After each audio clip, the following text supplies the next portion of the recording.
नमस्कार मित्रों, साधना सूत्र चैनल में आपका स्वागत है। क्या आपने कभी यह सोचा है कि जब देवताओं और असुरों के बीच भयंकर युद्ध हो रहा हो और वह युद्ध इतना विकराल हो जाए कि स्वयं देवता भी उसे रोकने में असमर्थ हो जाएं, तब कौन सा दिव्य उपाय किया गया होगा? क्या आपने कभी कल्पना की है कि किसी युद्ध को रोकने के लिए स्वयं ब्रह्मा जी ने एक ऐसी स्त्री की रचना की जो केवल सौंदर्य की प्रतिमूर्ति ही ना हो, बल्कि जिसके रूप का आकर्षण इतना प्रबल हो कि सबसे घोर असुर भी उसके मोहपाश में बंधकर एक दूसरे के शत्रु बन जाएं? मित्रों, आज हम चर्चा करेंगे उस दिव्य, अद्भुत और अप्रतिम अप्सरा की, जिसका नाम है तिलोत्तमा। तिलोत्तमा, यह नाम सुनते ही हमारे मन में एक दिव्य छवि उभरती है। एक ऐसी आभा जो चांदनी से भी अधिक शीतल हो, एक ऐसा सौंदर्य जो कामदेव की मोहिनी शक्ति को भी मात दे सके, और एक ऐसा स्वरूप जिसके आगे समस्त लोक नतमस्तक हो जाएं। परंतु प्रश्न यह है कि आखिर यह तिलोत्तमा कौन थी?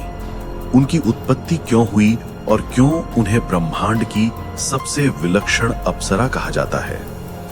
आज की इस विशेष श्रृंखला में हम न केवल तिलोत्तमा अप्सरा की कथा जानेंगे, बल्कि उनके स्वरूप, उनके गुण, उनके उद्देश्य और उनके प्रभाव की गहराइयों में भी उतरेंगे।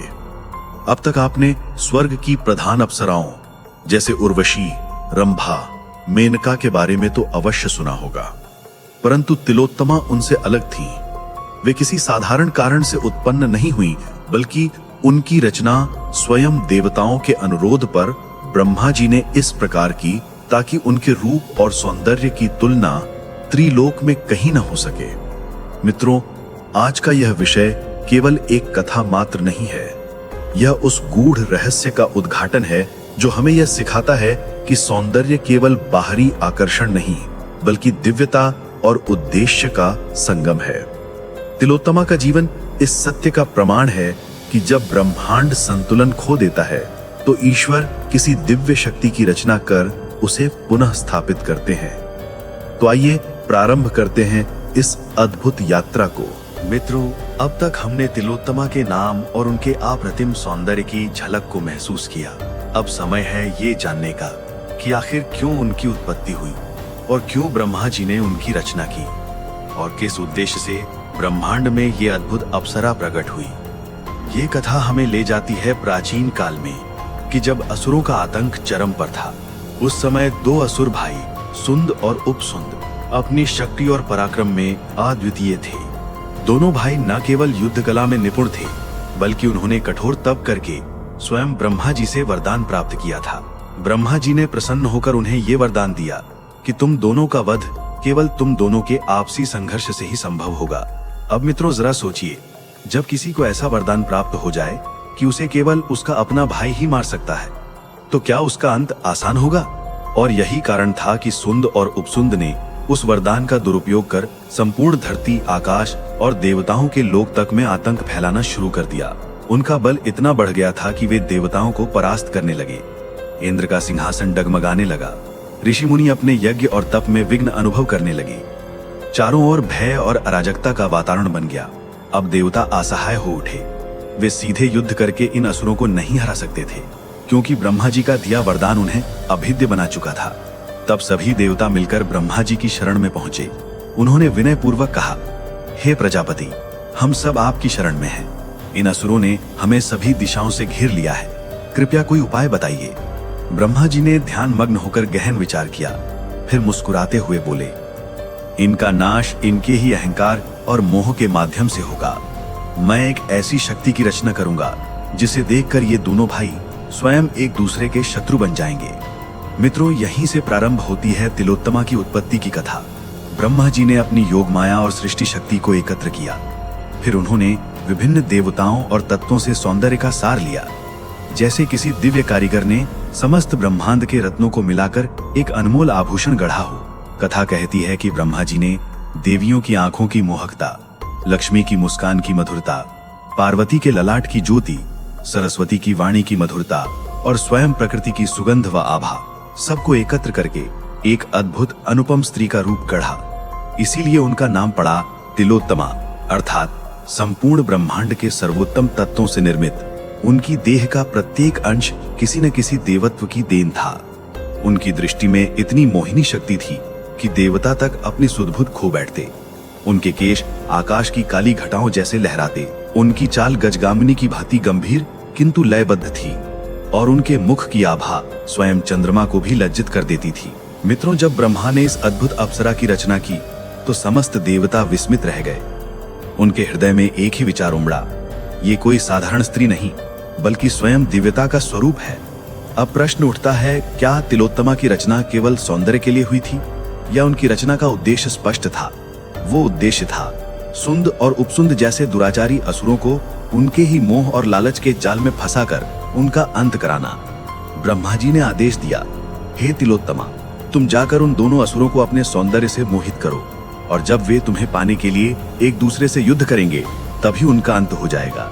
मित्रों, यही वो क्षण था जब तिलोत्तमा अप्सरा अपने दिव्य आभा और अनुपम रूप के साथ इस सृष्टि में अवतरित हुई। उनका जन्म किसी माता पिता से नहीं बल्कि स्वयं ब्रह्मा जी के दिव्य संकल्प शक्ति से हुआ था और यही कारण है कि उन्हें अद्वितीय, विलक्षण और त्रिलोक सुंदरी कहा गया। मित्रों, अब तक हमने जाना कि किस प्रकार देवताओं के संकट को दूर करने हेतु स्वयं ब्रह्मा जी ने अपनी योग माया से तिलोत्तमा की रचना की। वे केवल सौंदर्य की प्रतिमूर्ति ही नहीं थी बल्कि उनका अस्तित्व एक दिव्य उद्देश्य से जुड़ा था। अब प्रश्न उठता है, जब वे स्वयं ब्रह्मांड के श्रेष्ठतम तत्वों से निर्मित थी तो उनका स्वरूप कितना विलक्षण होगा और उनके स्वभाव में कौन सी ऐसी विशेषताएं थीं जिसने उन्हें अन्य सभी अप्सराओं से भिन्न बना दिया। आइए इसे विस्तार से समझते हैं। तिलोत्तमा के रूप का वर्णन किसी भी सांसारिक शब्द में पूर्णतः संभव नहीं है, क्योंकि वे केवल भौतिक सौंदर्य की सीमा में बंधी नहीं थी बल्कि उनके रूप में दिव्यता और आध्यात्मिक आभा का भी संगम था। उनकी देह का प्रत्येक अंग अलग अलग देवताओं और देवियों के श्रेष्ठतम अंश से निर्मित था।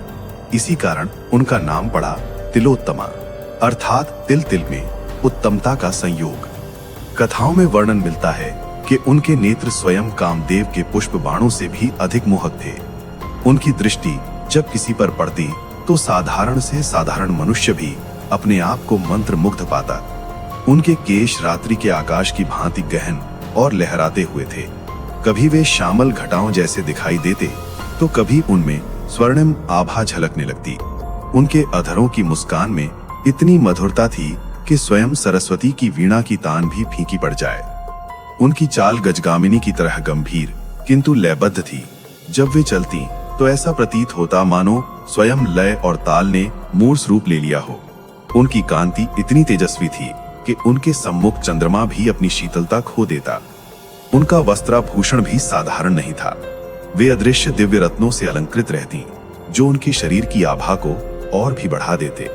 उनके देह से एक ऐसी दिव्य सुगंध प्रस्फुटित होती थी जो दूर दूर तक वातावरण को पवित्र कर देती। मित्रों, यह रूप केवल देखने भर का आनंद नहीं देता था बल्कि उसमें छिपी दिव्यता दर्शक के चित्त को बांध लेती थी। इसलिए कहा गया है कि तिलोत्तमा का रूप केवल सौंदर्य नहीं बल्कि एक शक्ति थी।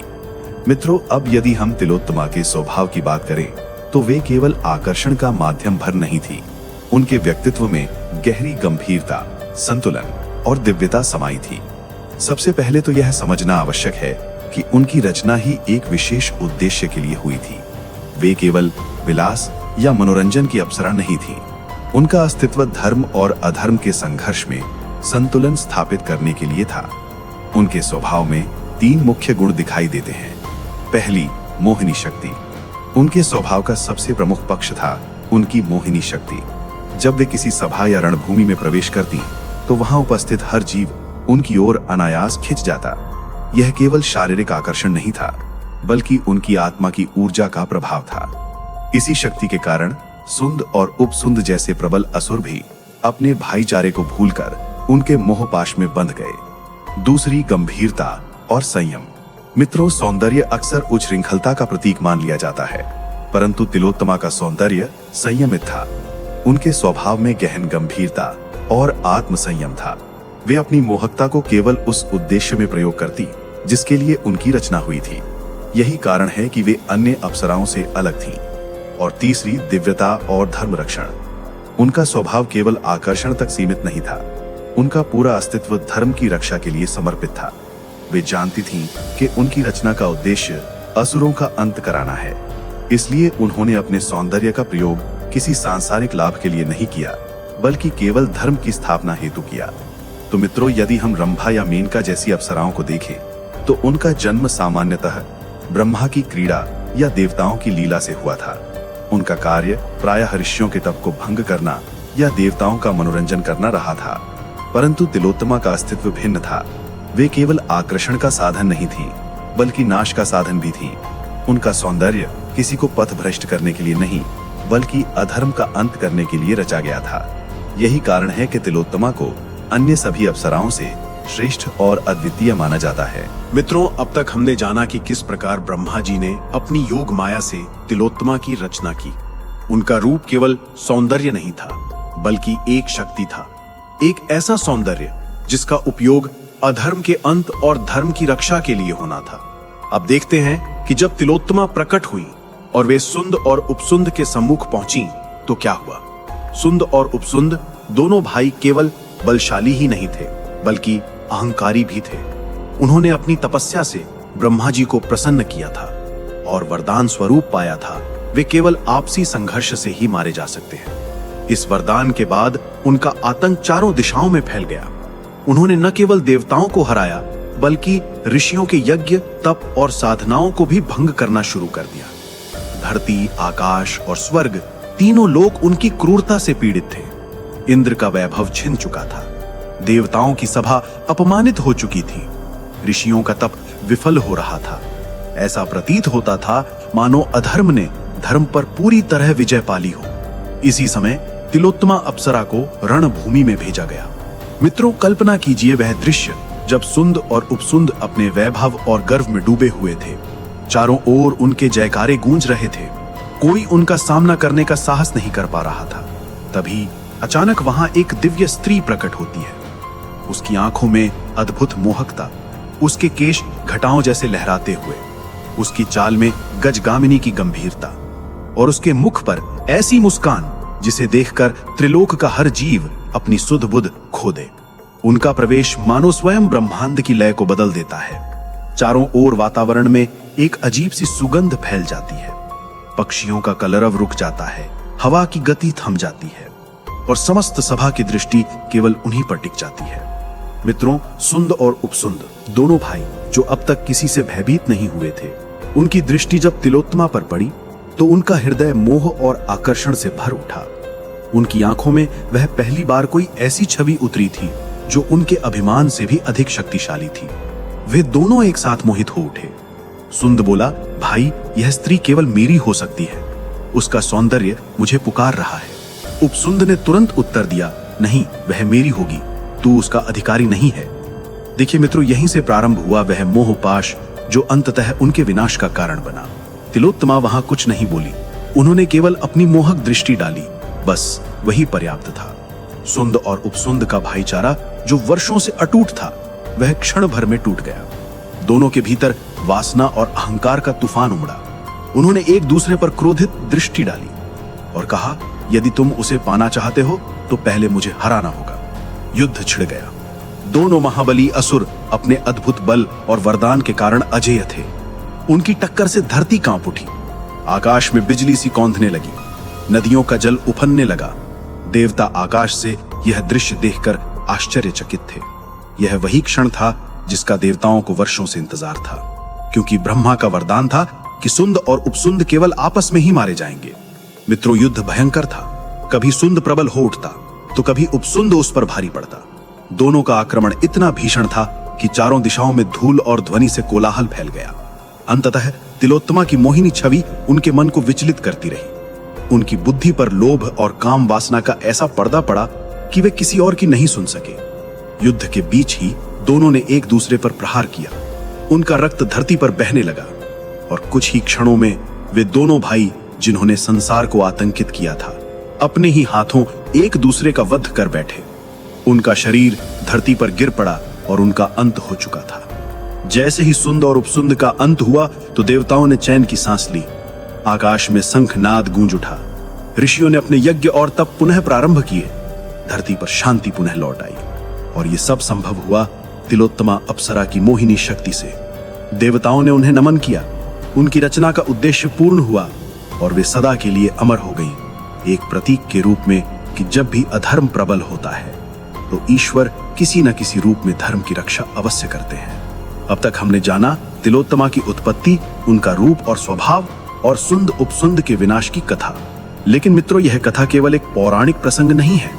यह हमें यह शिक्षा भी देती है कि मोह और लोभ किसी भी महान शक्ति को भी पतन की ओर ले जा सकता है।